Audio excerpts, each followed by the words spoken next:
Doctor. Richard Sanchez rubbed his tired eyes as he stared at the equations on the whiteboard in front of him. It had been 3 years since the world's fossil fuel reserves had begun their inexorable decline, pushing energy costs higher and higher with each passing month. Renewable technologies like solar and wind had helped slow the crisis, but they simply couldn't meet humanity's immense energy needs. Richard and his team at the Johnson Research Laboratory had been working non-stop, desperate to find a breakthrough before the crisis reached a breaking point. A knock at the door startled Richard from his thoughts. "Come in," he called out wearily. His lab assistant Jeff poked his head in. "Doctor Sanchez, you really need to see this." Richard sighed inwardly. Jeff was just an undergrad and got excited about everything. But he followed the young man down the hall anyway, too tired to argue. Jeff led him into one of the smaller labs where a few of the other scientists were gathered around a device on the workbench. Mike was doing some calibrations on the prototype zero-point energy generator when something weird happened, said Jeff excitedly. Dr. Mike Chen, one of Richard's top researchers, looked up with a puzzled expression. "I was adjusting the superconducting coils when it just turned on by itself. No input of any kind." Richard took a closer look. The prototype was a spherical mesh of superconducting ceramic wires woven into an intricate geometric pattern and suspended in a magnetic field. At its core glowed an intense blue-white light that swirled and drifted in impossible patterns. "My God," Richard breathed. "This shouldn't be possible." According to all their calculations, tapping the zero-point energy of spacetime itself should require exotic materials far beyond today's technology. Yet here it was, a perfectly ordinary, if meticulously designed construct channeling raw energy from the quantum foam itself. Richard turned to his team with a serious expression. "Notify the Department of Energy and the university. This changes everything. Gentlemen, I believe we may have just solved our energy crisis." Over the next few months, further experiments showed the prototype was not only stable, but could supply energy densities hundreds of times greater than any known power source. Within a year, the first zero-point power plants went online, slashing energy costs to a fraction of what they had been. Humanity had narrowly averted disaster and entered a new age of abundance and prosperity. A decade passed, and the new technology seemed to have solved all of Earth's energy problems. Zero-point generators of various scales now powered everything from phones to cities with perfect efficiency and no emissions. But one man remained unsatisfied: George Taylor, CEO of the massive aerospace corporation Astrodynamic. While humanity thrived, there were still vast untapped resources in the solar system waiting to be developed. But current rockets were simply too expensive to consider seriously colonizing Mars, let alone the outer planets. George called a secret meeting of his top engineers and scientists. "Gentlemen, Dr. Sanchez's breakthrough has changed everything. It is time to take the next step and push human presence beyond Earth. I want designs for the largest fusion rockets ever built, manned interplanetary colonies, resource mining stations, the works. And I want them powered by zero-point technology." The team got to work with enthusiasm. Within 5 years, the first colony ships were ready, massive 10-kilometers-long behemoths with crews of thousands. Zero-point fusion drives powerful enough to reach Mars in just a month. A worldwide celebration marked the launch of the ISS John F. Kennedy as it departed Earth orbit on its historic voyage. Led by Captain Jacob Miller, the colony ship and its sister vessels went on to establish the first permanent Martian settlements and kick off planetary-scale terraforming projects using zero-point power. Meanwhile, Astrodynamic had also begun mining operations on the moons of Jupiter and Saturn, opening up a new era of solar system industrialization. Humanity's domain was expanding at an unprecedented rate. A generation passed, and human civilization had established settlements across the inner solar system. By now, faster-than-light travel was merely a theoretical possibility, but zero-point technology had enabled the development of powerful interplanetary railguns and fusion-powered drone probes approaching near light speeds. One such probe stumbled upon something unexpected at the edge of the solar system: the ruins of an ancient alien spacecraft. Back on Earth, William Jacobs was interning at Astrodynamic headquarters as part of his astrobiology studies. The discovery of the derelict alien ship captured his imagination. Could the ancestors of humanity once have encountered other intelligent life in the galaxy? He resolved to be part of the first manned expedition to investigate. After graduating at the top of his class, William was accepted to the ILS Endeavour, a state-of-the-art scientific survey vessel equipped with the most advanced zero-point fusion engines yet designed. After months of travel, the Endeavour arrived at the coordinates of the derelict. Using EVA suits and remote probes, the crew began exploring the immense alien spacecraft.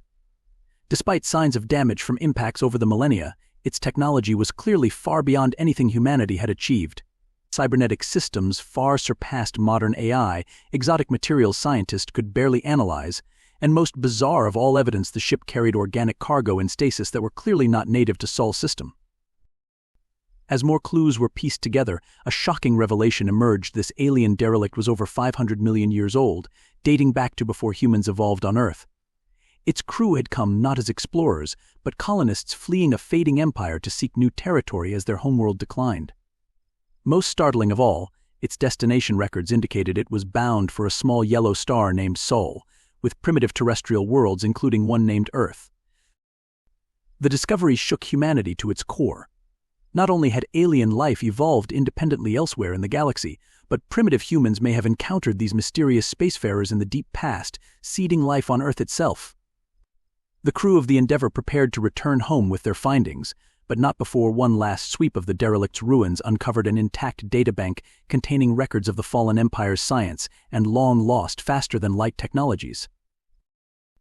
A decade after the Endeavour's voyage, humanity had begun establishing a true interstellar civilization thanks to understanding gained from the relic ship. Zero-point inventions, such as stable wormholes and gravimetric drives, now spanned the distance between stars in months rather than millennia. Exploration fleets mapped countless new solar systems, while colony worlds and industrial outposts rose across dozens of alien skies. Meanwhile, the discovery had also sparked a technological and social renaissance on Earth. Neurocybernetics, genetic engineering, and AI assistant systems raised human potential to unprecedented heights.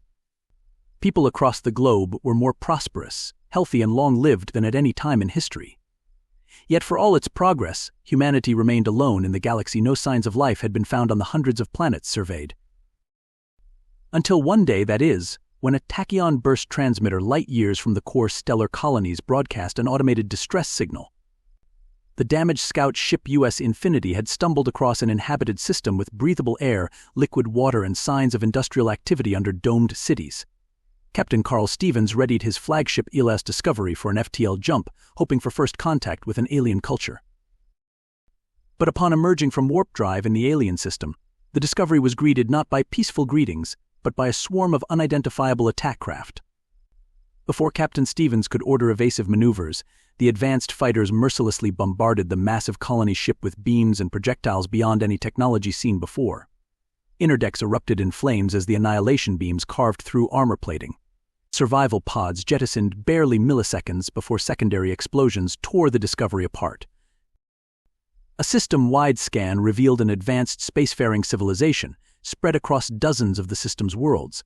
Their infrastructure and armaments were far more developed than anything humanity possessed. But why such open hostility to a ship clearly marked as non-aggressive explorers? Captain Stevens could only watch in horror from his escape pod as the remnants of his burning ship were methodically finished off. Something told him this alien race meant to send a message they would not tolerate intruders in their domain. The survivors had little choice but to make the arduous journey back to Alliance space and warn their people. Humanity was no longer alone, and they were not the only spacefarers with imperial ambitions. The attack on the Discovery was the first shots of what would be known as the First Galactic War. While humanity had achieved an interstellar civilization in just 2 generations thanks to zero-point technology, the hostile alien empire known as the Draken hegemony had ruled a vast region of the Orion Arm for over 10 millennia. Their reaction to encountering the expanding Alliance colonies was that of a territorial apex predator confronting a potential rival. Over the next standard year, Draken fleets systematically assaulted every human world and installation they could locate. Outnumbered 20-1 and lacking the industrial base to match the Draken's fleets, at first humanity's colonies were overwhelmed. Billions perished as pacifist leaders surrendered world after world in vain attempts at negotiations. But others refused to yield so easily. Military strategists rushed to develop new ZPT weapons that could overcome the Draken's numbers advantage. Engineers designed advanced defense platforms and patrol craft. Volunteers flocked to newly constructed fortress cities along the frontier between human and Draken space. Fortifications were reinforced with layers of directed energy arrays and missile defense networks powered by immense zero-point reactors. Martial law was declared on the core worlds as industry was retooled entirely for war production. Within a year, the first prototype Alliance warships began rolling out of the shipyards kilometer-long behemoths with armor plate thick enough to withstand orbital bombardment, armed with experimental zero-point plasma lances and gravimetric distortion cannons. Though still outnumbered, each Alliance dreadnought carried firepower capable of annihilating entire Draken attack flotillas. At the same time, breakthroughs in faster-than-light science enabled new attack tactics. Sabotage teams infiltrated Draken supply lines using advanced cloaking and teleportation technology. Strategic targets deep in enemy territory were subjected to precise strikes via miniaturized zero-point bombs teleported directly into their cores. The tide finally turned at the Battle of Sol Prime as two Alliance battle groups ambushed a Draken invasion fleet en route to Earth itself. After hours of merciless pounding that lit up the local arm in spectacular displays of zero-point annihilation, the Draken admiral was forced to retreat with less than a third of his ships still spaceworthy. It was the first major Alliance victory of the war. Encouraged, humanity redoubled its efforts. New and terrible weapons were unleashed, among them self-replicating zero-point missile drones and artificial black holes conjured via gravity manipulation. Within 3 standard years, the Draken frontier had been pushed back hundreds of light years at a catastrophic cost in lives and material. Exhausted and demoralized, the Draken hegemony sued for a peace agreement. In exchange for relinquishing all claims to former Alliance territory, they were granted independent status within a demilitarized buffer zone. Zero-point powered enforcement fleets now patrol both sides of the border, maintaining an uneasy but lasting truce. Nearly a century has passed since. Humanity has rebuilt and grown even more advanced, exploring new worlds beyond the local cluster. Most see the costly war as a dark episode best left in the past. Yet some, like Fleet Admiral Carl Stevens, argue eternal vigilance is needed. For out among the stars, other powers yet lurk ... and humanity's mastery of zero-point energy makes it a permanent target until total domination of the galaxy is achieved. Only through continued strength, vigilance and sacrifice will the descendants of Earth retain their freedom to walk among the stars.